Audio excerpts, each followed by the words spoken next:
দর্শক, বিএনপির নেতাকর্মীরা বাংলাদেশের সাধারণ জনগণদের যে বোকা মূর্খ মনে করে এবং বানিয়ে রাখতে চাচ্ছে তার প্রমাণ আমি আপনাদের কিছু দিচ্ছি। দেখুন, এই যে বিএনপির ভিতরে শিক্ষিত কিছু লোক আছে যারা খুব অতি চালাক, তারা নিজেদের দলের চেয়ারম্যান বর্তমান প্রধানমন্ত্রী জনাব তারেক রহমানকেও বোকা বানাতে তারা ভুল করছে না। কারণ ওনারা জানে বর্তমান প্রধানমন্ত্রী তারেক রহমান বাংলাদেশের বিএনপির চেয়ারম্যান। উনি 17 বছর ছিলেন বিদেশে, সেখানে বসে অনলাইনে বক্তৃতা দিয়েছেন, কিন্তু তিনি রাজনীতির মাঠে ছিলেন না। তিনি তো শুধু আইএ পাস। এই জিনিসটা বুঝে গিয়েছে বিএনপির নীতি নির্ধারকদের যারা উচ্চ শিক্ষিত। তারা এটাও বুঝে গিয়েছে এই জামাতে ইসলাম হচ্ছে রাজাকার আলবদরের দোসর। এরা ধর্মের তো কিছুই বোঝে না। ধর্মীয় রাজনীতি করতে করতে ধর্মের উল্টাপাল্টা ব্যাখ্যা দিয়ে এরা নিজেরাও এখন মূর্খ আর বলদে পরিণত হয়েছে। বিএনপির কিছু নীতি নির্ধারক উচ্চশিক্ষিত ব্যক্তিরা এই জিনিসটা বুঝে গিয়ে জনাব তারেক রহমানকেও বোকা বানিয়ে ফেলতে দ্বিধা করেনি। সেই সাথে দেশের জনগণদের মূর্খ আর বোকা বানাতে তারা এখন উঠে পড়ে মরিয়া হয়ে পড়েছে। তার বাস্তব প্রমাণ আপনাদের একটু দেখাচ্ছি, চলুন দেখে আসি। ভিডিওটি সম্পূর্ণ না দেখলে হয়তোবা আমাকে আপনারা ভুল বুঝতে পারেন। আমার অনুরোধ থাকবে ভিডিওটি আপনারা সম্পূর্ণ দেখবেন। দেখুন, কিছুদিন আগে বর্তমান স্বরাষ্ট্রমন্ত্রী সালাউদ্দিন আহমেদ একটি কথা বলেছিলেন, মাস্টার ডিগ্রি করার প্রয়োজন নেই, অথচ ওনার সন্তানরা কি করছে। এরপর মির্জা ফখরুল ইসলাম আলমগীর একটি বক্তব্য তিনি বলেছেন, ডিগ্রির কোনো প্রয়োজন নেই, অথচ ওনার সন্তানরা কি আইএ পাস নাকি মেট্রিক পাস নাকি 8 পাস। এখানেও প্রশ্নটা থেকেই যাচ্ছে।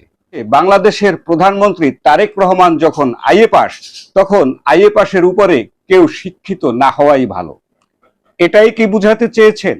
অথচ আমরা জানতাম একটি দেশের শিক্ষিত মানুষ ছাড়া, একটি দেশের শিক্ষিত জাতি ছাড়া দেশকে উন্নতি করা সম্ভব নয়। অর্থাৎ এরা বড় বড় শিক্ষা প্রতিষ্ঠানে বড় বড় ডিগ্রি নিয়ে দেশের জনগণকে বোকা বানিয়ে নিজেরাই স্বার্থ হাসিলের চেষ্টা করছে। কারণ তারা জানে বাংলাদেশে বর্তমানে একমাত্র রাজনৈতিক দল আওয়ামী লীগ, যার অভিজ্ঞতা শিক্ষা দীক্ষা এবং রাষ্ট্র পরিচালনার অভিজ্ঞতার তাদের শেষ নেই। তারা যেহেতু দেশের বাহিরে, এখন এই সুযোগটি নিতে চাচ্ছে যারা বিএনপির নীতি নির্ধারক পদে আসন গেড়ে বসে আছেন। দেখুন, একটা দেশের ভাবী প্রধানমন্ত্রী অথবা প্রধানমন্ত্রী যখন বক্তৃতা দেয়, তখন সেই বক্তৃতার আগে তার আশেপাশে বিশ্বস্ত যারা থাকে তারা তাকে ইনফরমেশন দিয়ে সঠিক কিছু তথ্য তুলে দেয় এবং সেই তথ্য অনুসারে সে কিছু জেনে বুঝে তারপরে তার বক্তব্য পেশ করে। কিন্তু আমরা কি দেখতে পাচ্ছি? তার উল্টো চিত্র। এরা দেশের মানুষদেরকে কতটা নির্বোধ, বোকা, মূর্খ মনে করে তার প্রমাণটা এখানেই দিচ্ছি। দেখুন সেই ভিডিওগুলো। চট্টগ্রামে ইপিজেড আছে, ইপিজেড আছে না? আমরা আস্তে আস্তে কুমিল্লায় এই ইপিজেড আস্তে আস্তে একটা একটা করে ইপিজেড আমরা কুমিল্লাতেও করতে চাই। অথচ এই কুমিল্লায় ইপিজেড একটি আছে যেটি প্রতিষ্ঠিত হয় 2000 সালে। তিস্তা ব্যারেজ প্রকল্পের কাজ ইনশাল্লাহ 12 তারিখে নির্বাচনের পরে 13 তারিখে বিএনপি ইনশাল্লাহ সরকার গঠন করলে এই এলাকার মানুষের জন্য যে তিস্তা ব্যারেজের স্বপ্ন, সেই আমরা সেটি পূরণের কাজে যথাসম্ভব দ্রুত হাত দিব ইনশাল্লাহ। অথচ তিস্তা ব্যারেজের কাজ 1990 সালে শেষ হয় এবং চালু হয় 1992 সালে। এই ফরিদপুরের চর অঞ্চলগুলো ধরে চল অঞ্চলগুলো নিয়ে প্রচুর পরিমাণের সোয়াবিন চাষ হয়, হয় না? সোয়াবিন চাষ হয় কি? হ্যাঁ না না হয় না? এখানে সোয়াবিন চাষ হয় না। অথচ এই ফরিদপুরে কখনোই সয়াবিন চাষ হয়নি এবং বর্তমানেও হয় না। দেশনেত্রী খালেদা জিয়া উদ্যোগ গ্রহণ করেছিলেন, কিন্তু সময়ের অভাবে সম্পন্ন করে যেতে পারেনি। কি সেটি? বাণিজ্যিক রাজধানী। ইনশাআল্লাহ বিএনপি আগামী 12 তারিখে নির্বাচনে আপনাদের সমর্থনে বিএনপি সরকার গঠনে সক্ষম হলে খালেদা জিয়ার সেই উদ্যোগ যত দ্রুত সম্ভব আগামী বিএনপি সরকার সেটিকে বাস্তবায়ন করবে। অথচ এই চট্টগ্রামকে 2003 সালে বাণিজ্যিক রাজধানী হিসেবে স্বীকৃতি দেওয়া হয় এবং 2017 সালে এই চট্টগ্রামকে সম্পূর্ণরূপে বাণিজ্যিক রাজধানী হিসেবে ঘোষণা করা হয়। প্রিয় ভাই বোনেরা, বদরের যুদ্ধ নিশ্চয়ই আপনারা জানেন কম বেশি সবাই।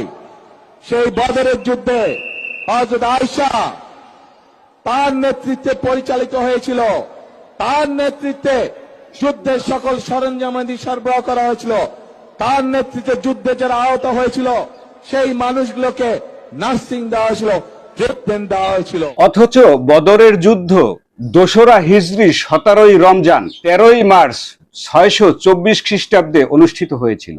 রাসূল মারা যান 11 হিজরিতে। হযরত আয়েশার বয়স তখন 18 বছর। সেখান থেকে 9 বছর বাদ দিলে হযরত আয়েশার বয়স বদরের যুদ্ধের সময় মাত্র 9 বছর। ইতিহাস থেকে জানা যায় বদরের যুদ্ধের সময় হযরত আয়েশা তখন যুদ্ধে অংশগ্রহণ করেননি। তখন তার বয়স ছিল মাত্র 9 বছর। তবে হ্যাঁ, তিনি একটি যুদ্ধে নেতৃত্ব দিয়েছিলেন। তখন হযরত মুহাম্মদ সাল্লাল্লাহু আলাইহি ওয়াসাল্লাম পৃথিবীতে বেঁচে ছিলেন না।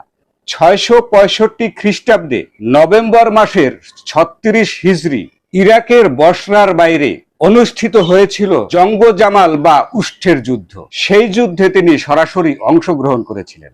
দেখুন, এরপরে আমাদের বর্তমান প্রধানমন্ত্রী জনাব তারেক রহমান পহেলা বৈশাখের দিন টাঙ্গাইলে গিয়ে একটি বক্তৃতা দিয়েছিলেন।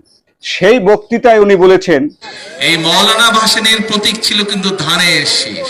1979 সালে নির্বাচনের সময় আসলো, সেই সময় মৌলানা ভাসানী শহীদ রাষ্ট্রপতি জিয়াউর রহমানকে বললেন, তোমার হাতে আমি ধানের শীষ তুলে দিলাম। অথচ এই মাওলানা ভাসানী 1976 সালের 17ই নভেম্বর মারা গিয়েছিলেন। তাহলে 1979 সালে কি করে শহীদ রাষ্ট্রপতি জিয়াউর রহমানের হাতে ধানের শীষ তুলে দিয়েছিলেন সেটি আমার বোধগম্য নয়। দর্শক, এই সব তথ্য দিয়ে যারা প্রধানমন্ত্রী তারেক রহমানকে বিভ্রান্ত করে দেশের জনগণের কাছে একটি প্রতিবন্ধী হিসাবে প্রমাণ করতে চাইছে, তারা এই বাংলাদেশের কি করে ভালো কিছু করবে আর এদেরকে নিয়ে এই তারেক রহমান প্রধানমন্ত্রী হয়ে দেশ কিভাবে পরিচালনা করে দেশের উন্নতি ঘটাতে পারবে। আজকের মতো এখানেই। ততক্ষণ আপনারা ভালো থাকবেন, সুস্থ থাকবেন। ধন্যবাদ।